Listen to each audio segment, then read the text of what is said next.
Bonjour à tous. Une fillette maltraitée par ses parents saute par sa fenêtre pour trouver de l'aide. Explication dans cette vidéo. La nuit n'est que silence. À la maison, tout le monde dort. Madison jette un œil à son radio-réveil. Il est 22h15.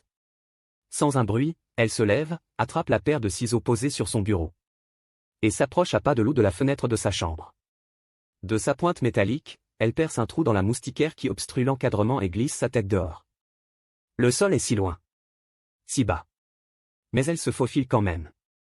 Pieds joints sur le rebord, elle fixe un instant l'arbre qui lui fait face, sans plus oser baisser les yeux. Et, elle se jette dans le vide. Boum. Sa réception est brutale. Instantanément, elle ressent une vive douleur à la jambe. Elle se relève tant bien que mal et traverse la pelouse en boitant. Le trajet ne sera pas long. Sa destination est juste là, de l'autre côté de la route. De toute façon, elle n'a pas d'alternative. Madison n'est pas une ado qui va rejoindre son petit copain. Elle a 8 ans. Et pour elle, le dilemme était simple. C'était sauter ou mourir. Au supermarché, Family Dollar, de la petite ville d'Arnoldsburg. Au nord-est des États-Unis, 2 employés de l'équipe de nuit passent la serpillière. Dans ce coin tranquille de Virginie occidentale, cerclé de montagnes et de forêts, il ne se passe pas grand-chose hormis. Une fois par an, le festival de la mélasse, une sorte de confiture. Il est 22h30, les 2 femmes ont encore beaucoup à faire. Elles s'activent dans les rayons quand elles entendent frapper à la porte. Derrière la vitre du magasin, une petite fille en chemise de nuit serre contre elle un ours en peluche. Le nounours est en piteux état. La gamine, plus encore. Elle est pieds nus, les genoux sales, et raflés. Son visage creusé est très pâle. Des cernes noires lui mangent les yeux. Elle est si maigre qu'elle flotte dans sa chemise de nuit, comme l'armature d'un cerf-volant. On lui ouvre. Après quelques pas claudiquants, la fillette s'effondre au sol, en pleurs. « J'ai faim. S'il vous plaît. » les supplie-t-elle, à bout de force. Une des employées court chercher quelque chose dans les rayons. L'autre lui demande où sont ses parents. « Ils ne veulent pas de moi, » gémit la gosse.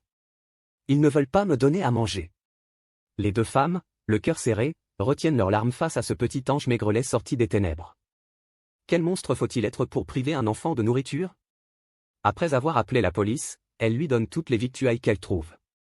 Le visage de la fillette s'illumine devant le festin de supermarché. Tout ça rien que pour elle. Méthodiquement, elle rassemble son trésor en tas. Et se jette dessus. D'abord un paquet entier de céréales, suivi d'une coupe de fruits et d'une barre chocolatée, engloutie en 3 bouchées. Elle plonge et replonge sa petite main dans un gigantesque paquet de chips. Puis elle s'attaque à une pizza froide et vide sa canette de soda d'une seule traite. Quelques minutes plus tard, la police arrive. Dans le hall du supermarché, la petite fille explique aux agents qu'elle s'appelle Madison. Elle a 8 ans. Elle est tout le temps punie. Ses parents l'enferment dans sa chambre et ne lui donnent rien à manger. Ça fait 3 jours qu'elle n'a rien avalé, rien du tout, à part un minuscule sandwich au beurre de cacahuète, monté en douce par son petit frère. Elle n'a même pas eu un verre d'eau. Alors ce soir, n'y tenant plus, elle a percé la moustiquaire qui ferme la fenêtre de sa chambre, et elle a sauté dans le jardin. Mais elle ne veut pas y retourner. Jamais. La gamine montre du doigt en sanglotant. Elle habite juste là, dans la maison grise sur le trottoir d'en face. Les flics ne se le font pas répéter. Ils traversent la route et tambourinent à la porte. Le père de la gamine, un grand barbu à lunettes, leur ouvre mollement. Une forte odeur de marijuana fait grimacer les policiers. Puis une femme en chair, visiblement bien nourrie, arrive dans son dos. La mère. Les agents demandent au couple où se trouve leur fille Madison. Ils répondent d'une même voix qu'elle est à l'étage, dans sa chambre. Puis quand les flics leur expliquent qu'elle est en face, au supermarché, ils s'affolent. Et accablent leur enfant. C'est une petite fugueuse, pèse-t-il. Et une menteuse qu'il ne faut surtout pas écouter. Mais les policiers savent déjà qui ils vont croire. La vérité affleure bientôt, tellement cruelle.